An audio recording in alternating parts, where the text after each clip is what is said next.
Shalom, bertemu lagi dalam channel YouTube Hope Media Sabah dalam program Renungan Saat Indah bersama Tuhan.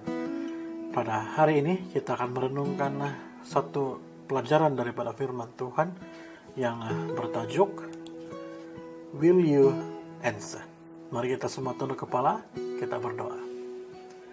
Tuhan kami yang di surga, terima kasih kesempatan yang Tuhan berikan kepada kami untuk mendengarkan dan juga merenungkan akan firman Tuhan pada hari ini.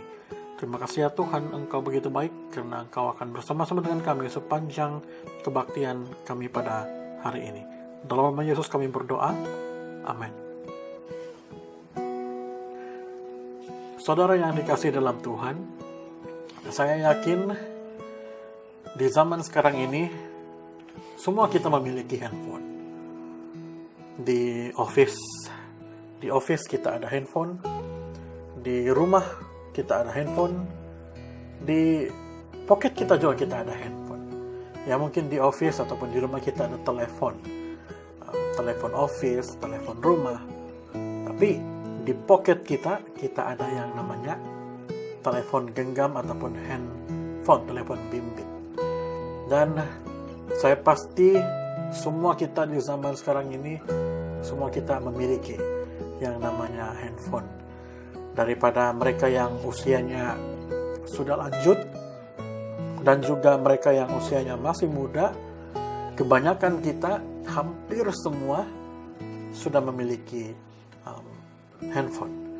Nah, ada kajian yang dilakukan mengenai berapa lama seseorang itu menggunakan handphonenya ataupun berhadapan dengan handphonenya sepanjang hari ataupun dalam satu hari.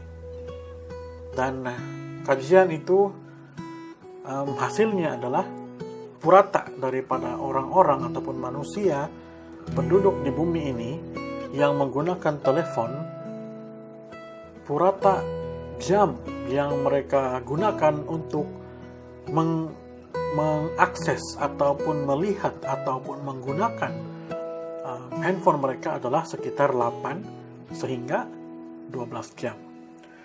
Kita ambillah yang paling singkat 8 jam. Jadi maksudnya 1/3 daripada kehidupan kita setiap hari kita habiskan dengan telepon.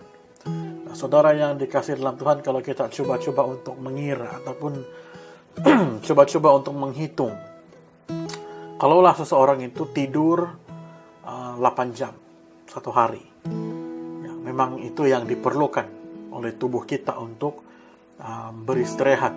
Paling kurang itu adalah 8 jam bagi seseorang untuk beristirahat.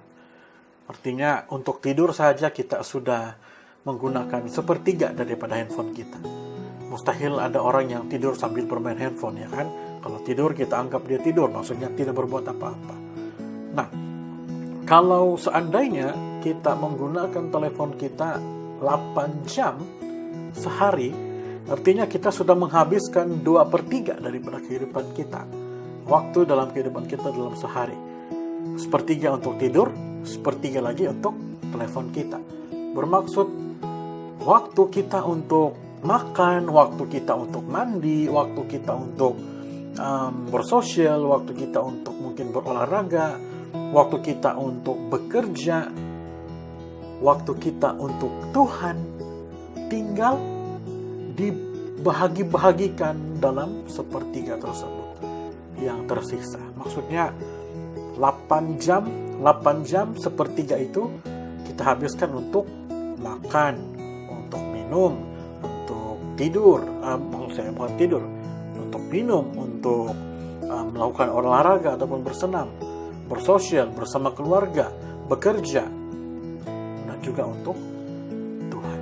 Artinya kita lebih banyak menghabiskan waktu kita di dalam handphone berbanding untuk kegiatan-kegiatan yang lainnya. Mudah-mudahan ini tidak benar-benar terjadi dalam hidup kita, karena ini hanyalah sebuah kajian. Kajian boleh saja mungkin betul, boleh saja mungkin salah. Nah, kalau kalau seandainya hal ini betul dan ianya sedang terjadi, persoalan yang timbul itu adalah dalam waktu 8 jam yang tersisa itu, berapa jam kita sisahkan ataupun waktu kita yang tersisa untuk kita bersama-sama dengan Tuhan. Nah, saudara yang dikasihi dalam Tuhan, kita tidak menafikan, kita tidak menyangkal bahwa sejak daripada generasi pertama telepon bimbit ini muncul, sehinggalah ke zaman sekarang yang sudah disebut sebagai zaman smartphone, memang teknologi ini benar-benar memberikan kemudahan kepada umat manusia di muka bumi ini. Walaupun ada juga hal negatifnya, tapi kita harus akui banyak juga hal-hal yang positif dengan telepon bimbit ini.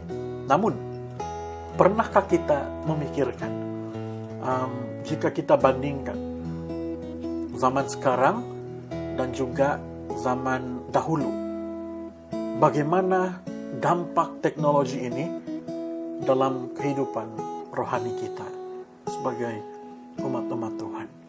Apakah teknologi yang semakin canggih ini mampu membawa kita untuk datang lebih dekat kepada Tuhan, ataupun sebaliknya, teknologi canggih ini ternyata membuatkan kita lebih jauh daripada Tuhan?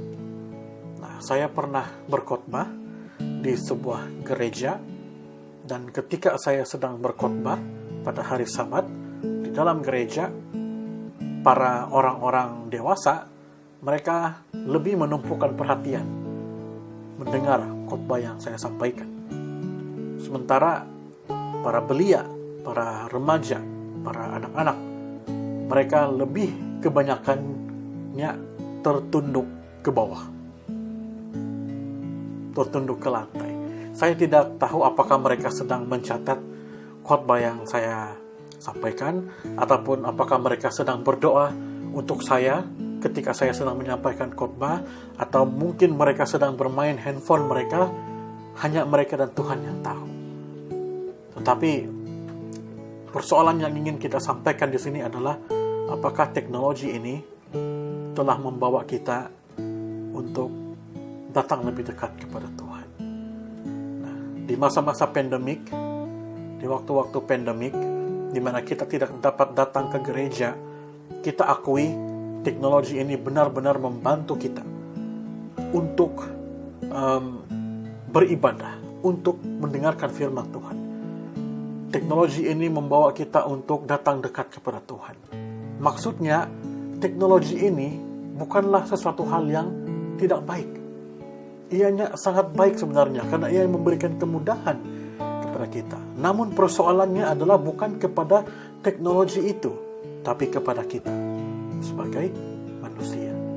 Apakah kita mau ataupun kita tidak mau menjadikan teknologi itu memberikan kemudahan kepada kita dalam hal-hal rohani? Saya yakin ketika teknologi itu memberikan kemudahan kepada kita dalam hal duniawi, kita mau. Tapi persoalannya adalah ketika teknologi itu boleh memberikan kemudahan kepada kita dalam hal rohani, apakah kita mau? Kalau seandainya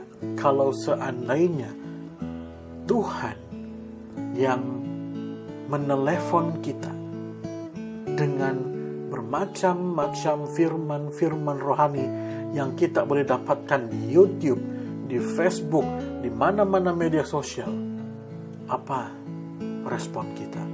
Apa jawaban yang ingin kita berikan kepada Tuhan? Saya yakin para anak muda, mereka senang dengan yang disebut bermacam-macam media sosial pada saat ini. YouTube, Facebook, Instagram, TikTok. Senang dengan benda-benda seperti itu.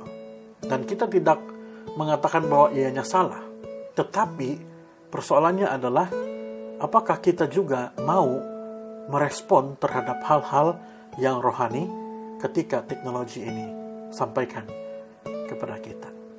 Nah, saudara yang dikasihi dalam Tuhan, semua kita, termasuk saya sendiri, apakah ketika teknologi ini sedang beredar di zaman kita sekarang, maukah kita gunakan teknologi ini untuk mendatangkan kita lebih dekat kepada Tuhan, untuk membawa kita datang lebih dekat kepada Tuhan? Kita berharap, kita inginkan supaya jawaban kita adalah saya mau. Biarlah teknologi itu bukan hanya memberikan kemudahan dalam hal duniawi kepada kita, tapi juga dalam hal-hal rohani. Itu sebabnya mari kita terus-menerus berkomunikasi dengan Tuhan melalui teknologi-teknologi yang semakin canggih dalam kehidupan kita pada saat ini. Mazmur 55 ayat yang ke-16 sehingga ayat yang ke-17. Aku akan berseru kepada Tuhan, dan Tuhan akan menyelamatkan aku. Petang, pagi, dan tengah hari, aku akan berdoa dan meratap kuat, dan Dia, Tuhan, akan mendengarkan suaraku. Saudara yang dikasihi dalam Tuhan, mari kita meluangkan waktu kita untuk menelepon Tuhan. Jangan hanya berada di hadapan telepon 8 jam sehari, tapi mari kita menelepon Tuhan dalam doa kita, dalam acara-acara kebaktian kita, pagi, siang, malam. Mari kita luangkan waktu kita untuk menelepon Tuhan yang ada di surga pada saat ini. Tuhan memberkati kita semua. Mari kita semua tunduk kepala, kita berdoa. Tuhan yang di surga, terima kasih kesempatan yang indah Tuhan berikan kepada kami untuk mendengarkan firman Tuhan pada saat ini. Terima kasih Tuhan dengan renungan yang sudah kami dengarkan. Kiranya firman ini menjadi sesuatu yang berguna, suatu pedoman dalam kehidupan kami ya Tuhan. Tuhan terus berkati kami pada saat ini dimanapun kami berada. Dalam nama Yesus kami berdoa. Amin.